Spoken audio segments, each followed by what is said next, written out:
So I would like to welcome you on behalf of all the components of Akhawayn University.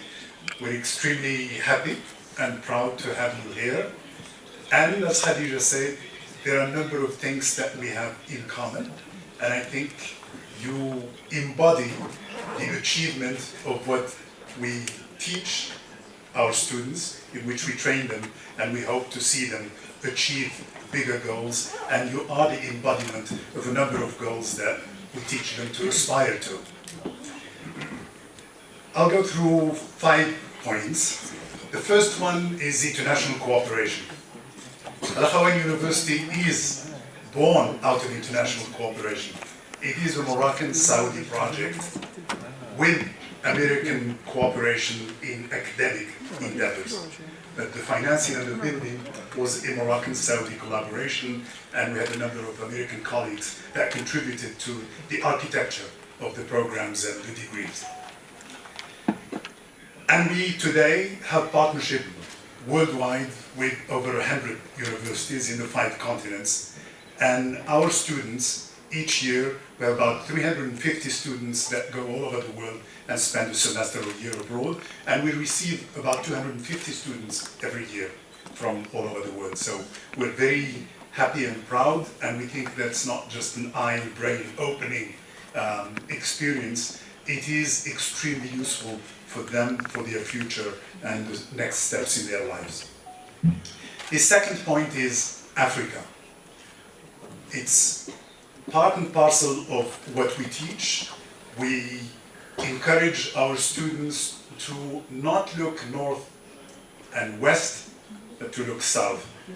We have in our education been looking to Europe and the United States, always looking for ideals and what to achieve there, but we've neglected for some time the south, and now we do send recruiting teams to go to a number of countries in Africa to recruit. Last year, we organized an Africa Day, and we had 19 ambassadors or representatives of embassies from the continent of Africa. We did not go beyond the 20 limit that Khadija mentioned. And today, we're involved in a continental study on Africa, on the challenges presented by the extensive urbanization in African countries. There is a study that foresees that African cities, or the average city in Africa, will double in population in the next 10, 15 years. What challenges do we already have today in cities, and how are we going to cope with doubling those challenges? And we're focusing on 4 areas in the study, in which we have a country from the south, a country from the north, one from the east, and one from the west. So we have South Africa, Morocco, Kenya, and Nigeria participating in the study. And we're focusing on the biggest challenges for the cities on the following 4 areas. Infrastructure, to cope with newcomers. Management, city managers, who's going to manage the growth of these cities. Security, and governance. Those are the 4 areas that we think are the biggest challenges facing the African city today.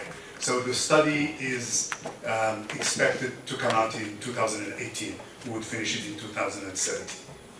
The third area where I think we find ourselves to is social enterprise. We encourage our students to take initiative, to be entrepreneur in spirit first, and then in action, either at the university or later on. And I'm very proud to say that out of our graduates, who today amount to 4,200, out of the 4,200, 11.5% are women entrepreneurs. 11.5%. And that is a pretty high percentage even for European American universities, where 5 and 6 are the average. So we're very proud that the entrepreneurial spirit takes hold and students, and we're happy that, and I hope that from meetings like yours, our students will get inspiration to go further and take more entrepreneurial actions. The social aspect is extremely important, and as our MC mentioned today, all students have to perform a minimum of 60 hours in an organized NGO, in an organized, recognized NGO. For them to get their degrees, it's a requirement. And people do more than that. We're very happy to see groups or clubs, student clubs like Hand in Hand, Leo, Rotaract, who go way beyond this and get involved in the community outside the university.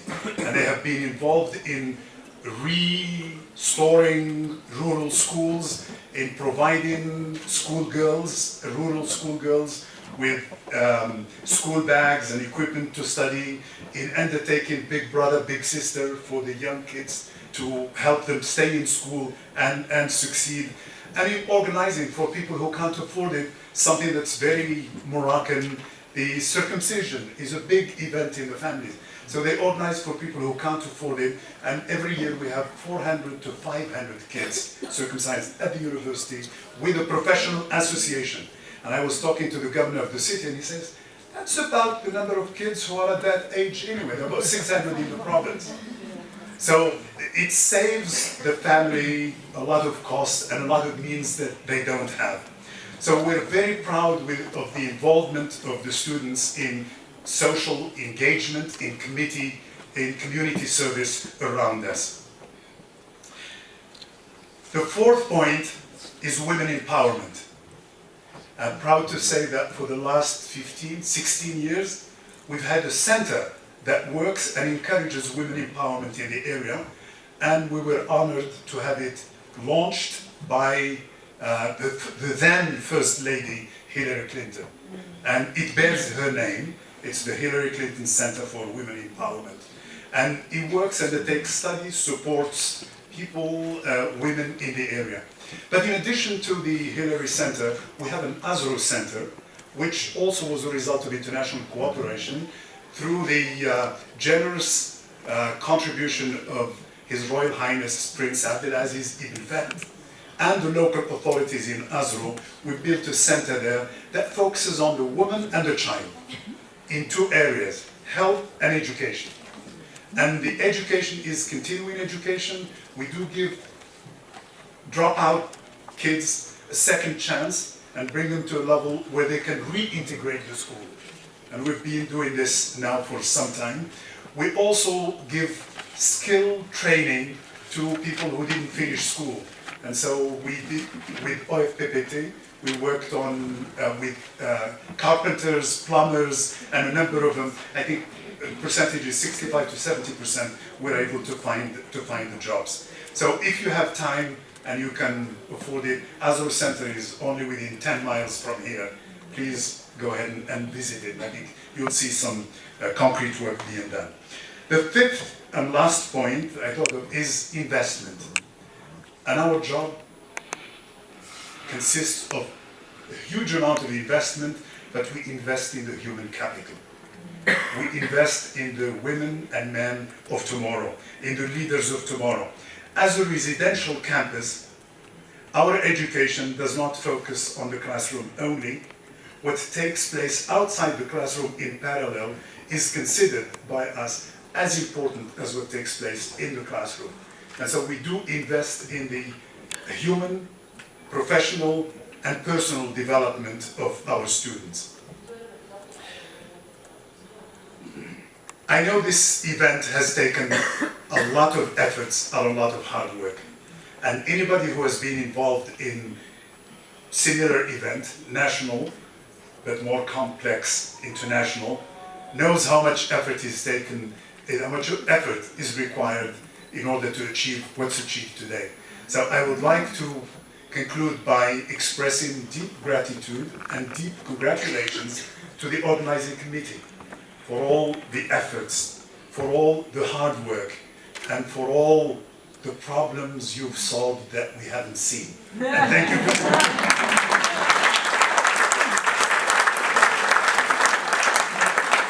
This is an excellent example of civil society coming together across the world, across the 5 continents, and I congratulate you for managing to be here.